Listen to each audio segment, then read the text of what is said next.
انا دلوقتي هنتكلم على القرار نفسه. يعني احنا دلوقتي نفصل ان ولاد النادي هو اللي قالوا الموضوع ده، اللي هم سلطوا على فكره ان دول ان ما فيش اي حد زملكاوي موجود في المنظومه اللي هي، او من ابناء النادي او من الناس اللي حملوا شعار الزمالك قبل كده موجود في اداره الزمالك، او في سواء مدير كوره او سواء اي حاجه. فهل ده قرار صح اصلا؟ يعني بعيدا بقى ولاد النادي قالوا ايه وما قالوش ايه، لا هل القرار نفسه صح ان ما يبقاش في حد في حازم دي ان امام، الزمالك؟ في حازم امام برضه موجود في الجهاز.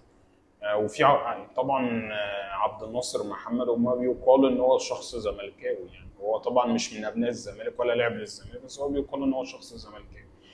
اصل في ناس تقول لك ده مثلا هينزع هويه الزمالك، هويه هيخلي الزمالك هتتنزع علشان ما فيش حد من ابناء النادي في الجهاز، بيقولوا بس مثلا مش هتتنزع ان انا بقالي 3 سنين مش بشارك في دوري ابطال افريقيا. بالظبط. بس مش هتتنزع ان انا بقالي حاليا 23 سنه ما كسبتش افريقيا.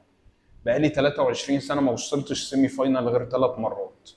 دي هويه النادي مش هتتنزع في الحالات دي، لكن هتتنزع عشان ابناء النادي مش موجودين.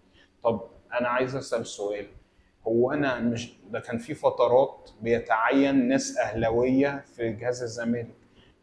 كان ليه ساعتها الناس دي ما بتتكلمش؟ هويه النادي اصلا بتتمثلش ان انا يبقى عندي ناس من ولاد النادي شغالين فيه، انا شايف بتتمثل في الفرق، في هويه الفرقه بتاعت الكوره اللي هي بقت بتلعب كوره سيئه جدا بقى لها 3 سنين، بالظبط. من رغم ان انت المفروض مدرسه الفن والهندسه. بالظبط. انا هنا بقى انا هنا اتكلم اقول رايي في الموضوع ده بصراحه. يعني موضوع اللي هو جون ادوارد والقرار ده نفسه، انا رايي ان جون ادوارد خد قرار ان هو واحد عايز يدعم طريقه تفكيره. يعني ايه طريقه؟ يعني راجل عايز يبقى دايما انا مش محاط بناس ممكن تخوني، انا محاط بناس اقدر اسيطر عليها، ناس معيارها كفاءه، ناس تقدر تبقى تابعه ليا.